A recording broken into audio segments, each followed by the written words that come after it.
Now, look, some running injuries are simple truths that no one can deny. And the fact is anyone can get a running injury. I've had running injuries myself. Anybody can get them. And so you can't think that just because you have a solid training program and you have a coach who's a world champion, that you're going to wind up never, ever getting injured. It just does not work that way. Anyone can get injured. The first thing you have to remember, though, is there is no overtraining. There is only under recovering. So if you got injured, it is not because you were running too much. It is not because you were training too hard. It's because that you made a mistake in the order of your workouts, or in the intensity of your workouts, or in the strategies that you've been using to rebuild tissue between those workouts to recover before your next workout. Now, believe it or not, that is exactly the same mistake I see most runners making when they actually get injured and they're trying to recover from an overtraining injury.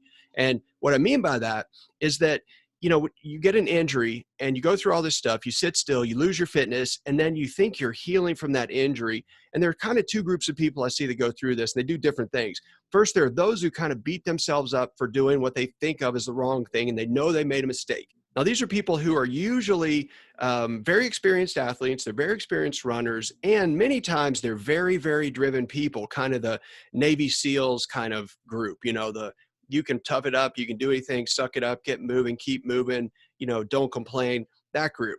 And they oftentimes will really beat themselves up when they get an overtraining injury because they know they made a mistake, they recognize it was a mistake, and they recognize that now they're suffering as a consequence.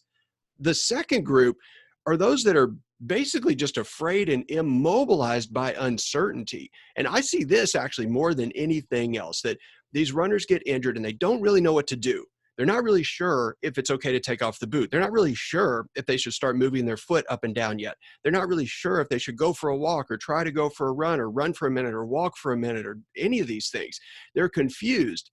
So all of that is normal. First of all, you need to understand that when you're injured, all of those feelings are normal. All of those thoughts are normal.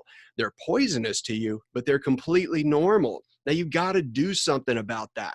So the first thing you have to do is really two things. You need to forgive yourself for the mistakes that you made, and you need to get over it. So it's in the past. There's nothing you can do about it. You've got to move forward from here. You got to realize this above all else. You won't get back to running sitting around getting weaker. You've got to accept that you're a runner and you got a running injury. It's not that big of a deal. You got one, you're going to learn from it, you're going to do some stuff, but you have to try to figure out what you did wrong, what you can do differently now. And you got to get moving now. The longer you sit still, the worse it's going to get. So don't let your injury keep you on the couch. Now, if you haven't seen it yet, go check out the 12 steps to recovery from a running injury. It's at docontherun.com/12 steps. It's there. You can go sign up. You can check it out. It's free. Go get it now.